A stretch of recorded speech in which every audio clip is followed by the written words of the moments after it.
रामकृष्ण हरी मंडळी, मी विद्या देशपांडे तुमचं स्वागत करते माझ्या अजून एका नवीन ब्लॉगमध्ये। मी मजेत आहे। तुम्हीही खूप सगळे सुखात समाधानात असावेत, राहावेत अशी मी परमेश्वराला प्रार्थना करते। तर आजचा ब्लॉग जो आहे ना, खूप सारे मला कमेंट्स येतात आणि DM पण येतात की तुम्हाला यूट्यूबचे पैसे येतात का आणि तुमचं चॅनल मॉनिटाईज झाला का। तर हे मी नंतर तुम्हाला पुढे सांगेल की चॅनल तर माझा मॉनिटाईज झालेला आहे आणि पैसे येतात का नाही हे मी तुम्हाला पुढे सांगेल। आणि का सांगत नाही, आत्ता सुरुवातीला का सांगत नाही याचंही कारण तुम्हाला व्हिडिओमध्ये, तुम्ही जर व्हिडिओ स्किप न करता पाहिला तर तुम्हाला त्याचं कारण कळेल। तर खरं तर ही जर्नी सुरू झाली ना, त्यावेळेला जर्नी सुरू झाल्याच्या नंतर सगळेजण मला ओळखायला लागले माझ्या कॅप्शनमुळे जास्त आणि माझ्या चेहऱ्यामुळे। कदाचित आता प्रत्येकाला कुठली कुठली गोष्ट आवडती हे ज्याच्या त्याच्या आपल्या ह्याच्यावर आहे। साधेपणा म्हणा, माझा आगाऊपणा म्हणा, चेहरेपट्टी म्हणा, किंवा माझं मी तर म्हणेन कॅप्शनमुळे खूप साऱ्या लोकांनी म्हणजे मोठे, आता तुम्ही म्हणू शकते मी मोठी आयडी झाली की लोकांना ते मोठेच वाटतात, त्यांनी मला फॉलो केलं होतं। नंतर ते खूप पुढे गेलं, त्यांनी मला अनफॉलो केलं। ठीक आहे, मीही त्यांना अनफॉलो करून दिलं, कारण कोण कोणाचं पोट भरत नाही, त्यामुळं आपल्याला त्यांची हांजी करायची गरज नाही। मी त्यांना अनफॉलो करून टाकलं। तर सगळ्यात जास्त ओळख म्हणजे माझ्या विचारांमुळे आणि माझ्या चेहऱ्यामुळे मला ओळख मिळाली असं मी म्हणू शकते। आणि जस्ट वर्षभरच झालं असेल मी यूट्यूबवर आहे। याआधी मी इंस्टाग्रामवर बऱ्याच दिवसापासून आहे, इंस्टाग्रामवर किंवा टिकटॉकलाही होते, पण इंस्टाग्राम ही मी खूप उशिराने सुरू केलं। मला माहीत नव्हतं की एकदा टिकटॉक बंद झाल्यानंतर दीड वर्ष मी व्हिडिओज बनवले नाहीत, मला त्यात इंटरेस्टही राहिला नाही। आणि मग नंतर बरंच वर्ष सोडल्यानंतर मला कळलं की इंस्टाग्राम आहे ज्याच्यावर आपण रील बनवू शकतो। मग मी तिथून सुरुवात केली, पण बरेच दिवस माझ्याकडं इंस्टाग्राम नव्हतं आणि मला इंस्टाग्रामबद्दलची माहिती नव्हती। आता ही माझ्या बहिणीच्या मुलीने मला सांगितली, त्यामुळे मग मी त्याच्यावर परत व्हिडिओ बनवायला लागले। आणि यूट्यूब म्हणलं तर मी आत्ता सुरू केलं। आणि यूट्यूबचं म्हणाल ना तर यूट्यूबला मी इतकं सातत्याने काम करत नव्हते, म्हणजे काही थोडंसं टेन्शन आलं किंवा काही गोष्टी माझ्या मनाविरुद्ध झाल्या की मला ते करायला त्याच्यात मला इंटरेस्ट येत नव्हता। आणि मग ते विचारांमध्ये उतरवायचं, कुठलीही चांगली गोष्ट वाईट गोष्ट असली की विचारांमध्ये उतरवायची, कॅप्शनमध्ये रीड डाऊन करायची, अशी माझी एक सवय लागलेली होती मला। मग मी इतकी पॉझिटिव्ह की काय सांगू तुम्हाला, माझी कोणी दृष्ट जरी काढली ना तरी मला प्रचंड कौतुक वाटायचं। मला तो माणूस इतका आपलासा वाटायचा, माझ्यासाठी थोडं जरी कोणी काय केलं ना, ईदभर एवढं जरी केलं ना तरी मला तो माणूस आपलाच वाटून जायचा। इतकं मी म्हणजे पॉझिटिव्ह होते ना, प्रचंड पॉझिटिव्ह होते। मला सगळे म्हणजे मी आता सांगायची गोष्ट केली तर मी कायम माझ्या आईबद्दल सांगू शकते की आई मला कायम म्हणायची दुसऱ्याला, इतकं पण आपलं इतकं असं म्हणून नाही आपलं की आपलं पहिलं बघावं नंतर दुसऱ्यांचं बघावं, अशी मला आई कायम सांगायची। पण आई सांगताना हे विसरली की आपले कोणते आणि दुसरे कोणते। मी सगळ्यांनाच आपलं मानत गेली, सासरचे बी आपले, माहेरचे बी आपले, असं नाही की सगळेच वाईट नाही आहेत, पण काही लोक बदलावी म्हणून मी खूप प्रयत्न केला। मी विचार केला नाही की माझं भाड्याचं दुकान आहे, मी दुकान बंद करू बर्थडे ॲनिव्हर्सरी कोण आलंय कुठून म्हणून पालतं पडायचं, यायचं फिरायला जायचं, त्यांच्यासोबत वेळ घालवायचा। मी कधीच विचार केला नाही की माझं दुकान बंद केलं। कधी कुणाच्या घरी जाताना मी मोकळ्या हाताने गेले नाही, लोकांचं दुःख आपलं दुःख मानलं। मी पैशाचा विचार केला नाही, कपडे साडी जे काही असेल ना त्या गोष्टींचा मी कधीच विचार केला नाही। मला देताना लोकांनी खूप विचार केला, पण मी कधीच विचार केला नाही। त्याच दृष्टीने माझा नवराही तसाच निघाला की त्यांनी कधी कुठल्या गोष्टीचा बारकाव केला नाही की तुझी माणसं आहेत की माझी माणसं आहेत।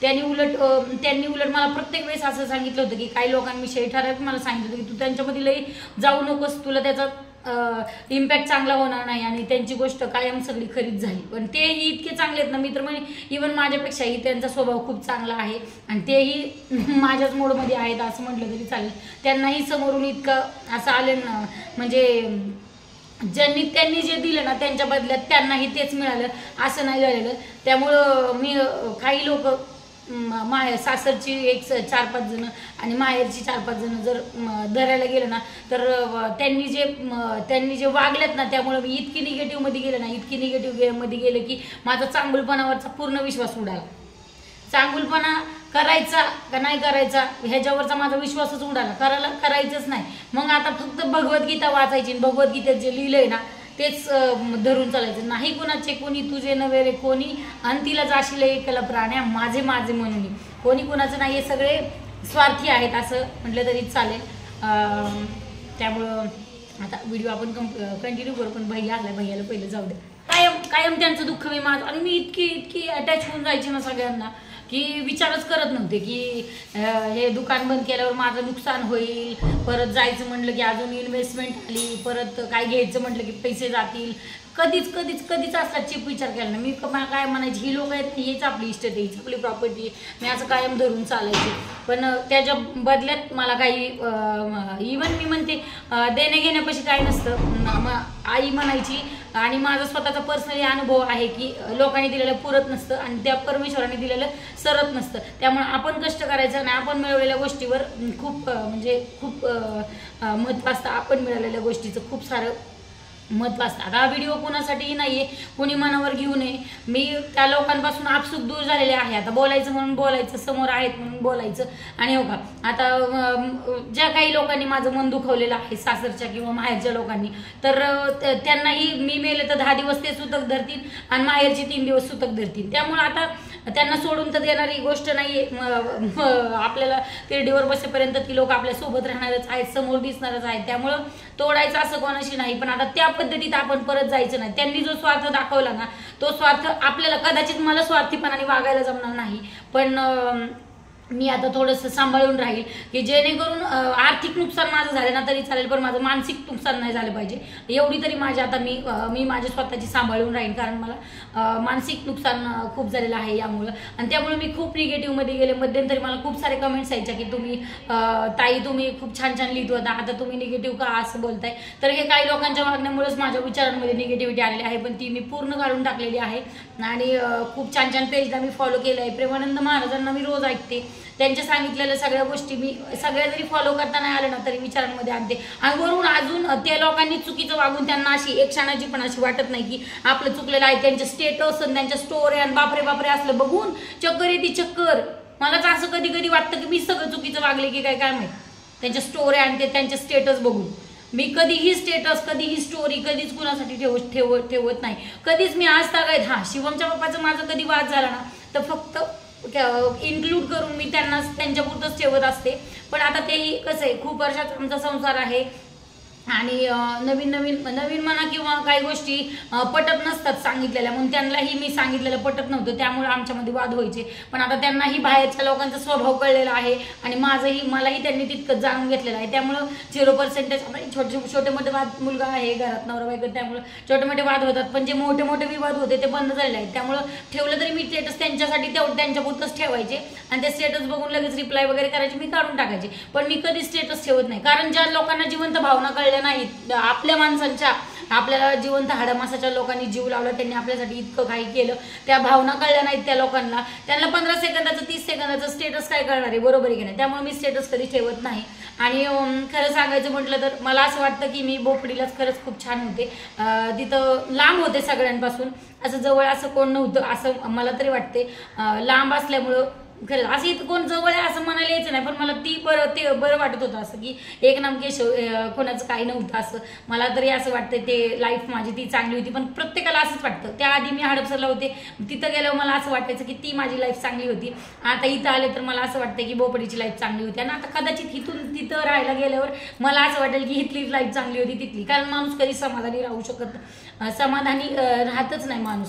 आणि तर दुसरं आता विषय हा सगळा असा आहे की मी निगेटिव्हमध्ये गेले. आणि आता प्रश्न राहिला माझ्या ह्याचा प्रश्न राहिला माझ्या यूट्यूबच्या पगाराचा. तर अशा गोष्टी आहेत बऱ्याच साऱ्या ज्या गोष्टी इथं आल्यावर तिथं तर नव्हतंच काय, म्हणजे इवन कोणाचा फोन आला तर फोनवर बोलायचं किंवा काय. पण आता बरंचसं काही असं जाणवलंय मला की माझे स्वतःचे पर्सनल अनुभव आहेत की आपण कुणाला काही सांगितलं ना तर आपली कामं होत नाहीत, आपली कामं होतच नाहीत. मी सांगते ना, आत्ता जस्ट माझ्या नवऱ्याचा माझा अनुभव आहे की लोकांना जर आपलं काही सांगायला गेलो ना तर आपली कामं 0% मध्ये पण ती कामं होत नाही. इवन मला आत्ता माझा एक फ्रेंड आहे, त्याने मला म्हणजे फ्रेंड म्हणा, माझ्या वडिलांसारखं म्हणा, माझ्या भावासारखं म्हणा, ते आहेत ना, त्यांनी सांगितलं तुम्ही जागा घेतलेली पण कोणाला सांगायला नव्हतं पाहिजे, त्यामुळेच तुमचं काम होईना. मला तरी आता असंच वाटायला लागले की आता त्याचं काम वेगळं दुसरं आहे, म्हणजे त्याचा दुसरा विषय आहे आमच्या जागेचा, तर तुम्हाला सगळ्यांना माहिती, ते लवकरच होईल काम, त्याचा विषय नाही. पण असं मला तरी वाटतं की ते सांगितल्यामुळे आमचं कुठलं काम होत नाही. खरंच लोकांची नजर लागते असं आपण म्हणू शकतो. माझं तर कमीत कमी भूतावर इतका विश्वास, म्हणजे भूत किंवा कर्मी बाधा असलेले लिंबू नारळावर माझा विश्वास नाही आहे, पण देवावर विश्वास आहे. देव आहे म्हटल्यावर वाईट नजर पण आहे, तर मी असं म्हणू शकते. तर यूट्यूबच्या पैशाबद्दल जर सांगायचं म्हटलं ना, माझी मैत्रीण तिने मला यूट्यूबवर आणलं, तर मी तिला सांगणारच होते की अगं मनीषा, तू यूट्यूबला फक्त पैसे आलेत ना, पेमेंट झाले, त्याचा व्हिडिओ तू टाकू नको. तिला मी सांगणारच होते. त्याच्या आधीच तिने व्हिडिओ पोस्ट करून टाकला. आम्ही रोज म्हणजे नाही म्हटलं तरी 15-15 मिनिटं आम्ही फोनवर बोलतो, आणि तिने त्या आधीच तो व्हिडिओ टाकला. व्हिडिओ टाकल्याच्या नंतर इतके सारे व्ह्यूज तर काय आले नाहीत तिच्या त्या व्हिडिओला, व्ह्यूज तर आले नाहीत, पण तिला 3 महिने पेमेंट आलं नाही यूट्यूबचं. सगळ्यांनी फोन करून अरे पेमेंट आलं, अरे पेमेंट. त्याच्या मागे तिची मेहनत नाही दिसली लोकांना. तिने त्याच्यासाठी, आणि तिचं कुकिंग चॅनल आहे, इतकी मेहनत आहे, इतकं सारे प्रॉडक्ट तिला आणावं लागतात घरामध्ये, त्याच्यासाठी पैसे लागतात. आज एवढं सगळ्या गोष्टी महाग झाल्यात, ते लोक बघत नाही.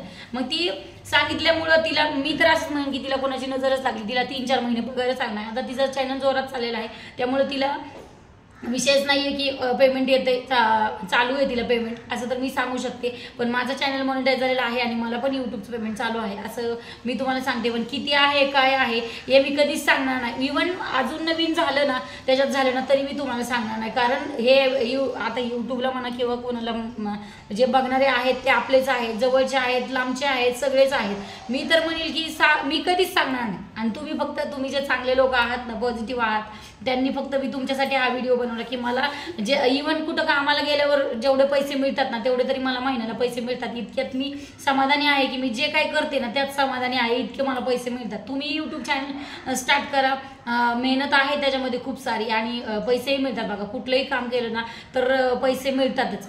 बिना पैशाचं कुठलंच काम नाहीये.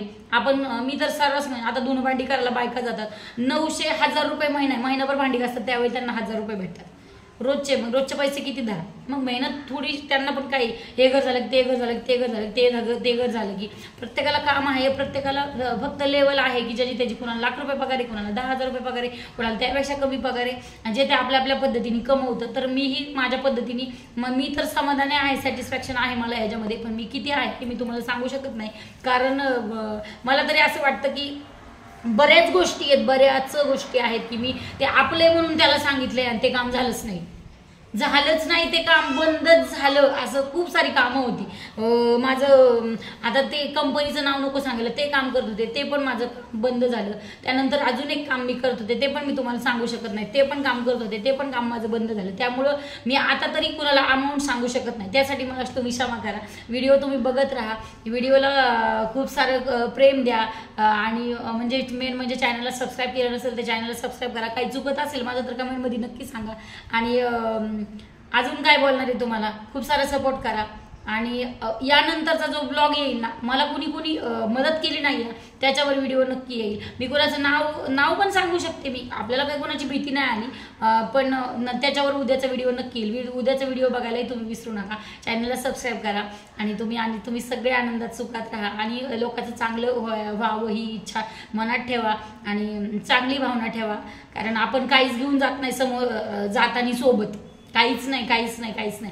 जो आमच्या पाहुण्यात जो मृत्यू झालाय ना, त्याला असं समोर बघून मनात एवढे विचार येत होते की अरे ह्या सगळं इथं राहायचंय, हा डबा, कचऱ्याचा डबा, हे कपाट, दिवाण, हे वस्तू सगळ्या ज्याच्यावर मी इतकं प्रेम करते, हे साड्या ज्या आता अजून कितीतरी माणूस अपेक्षेने ठेवतं की पुढच्या वर्षी ही साडी घालायची, अजून 2 महिने यायला लागलो, संक्रांतीची साडी सुद्धा आपण तयार ठेवतो, पण उद्या संक्रांतीला आपण आहोत का याची गॅरंटी कुणालाच नाही ना, कुणालाच नाहीये. आज आहे उद्या नाहीये, तरी लोक माझं हाव एक वाटी शेजाऱ्याकडे ठेवायला तयार नाहीत.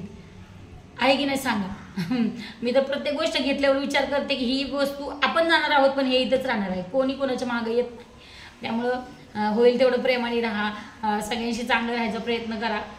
आणि झालं गेलं, तुम्ही फक्त स्टेटस ठेवू नका हो, समोर स्टेटस ठेवून काहीच होत नाही. देव स्टेटस बघत नाही, देव फक्त आपले कर्म बघतो. आता हे जरी मी वाचून कॉपी केलं असेल ना, तरी हे तितकंच खरं आहे, बरोबर आहे की नाही सांगा. त्यामुळं स्टेटस ठेवून काही होत नाही, त्या पद्धतीने तुम्ही वागायचा प्रयत्न करा.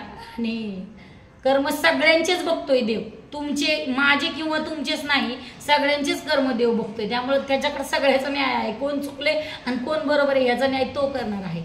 त्यामुळे लोकांचं चांगलं बघायची तुमच्या डोळ्यामध्ये ताकद ठेवा. लोकांचं चांगलं बघायची आपल्या डोळ्याला सवय झाली की आपलंही चांगलं आपोआप होतं, बरोबर आहे की नाही? सांगा, नक्की होणार, सगळ्यांचं चांगलं होणार, तुमचं सगळ्यांचं चांगलंच हो अशी मी परमेश्वराच्या प्रार्थना करते आणि हा व्हिडिओ इथं संपवते. राम राम, जय संताजी, चला बाय.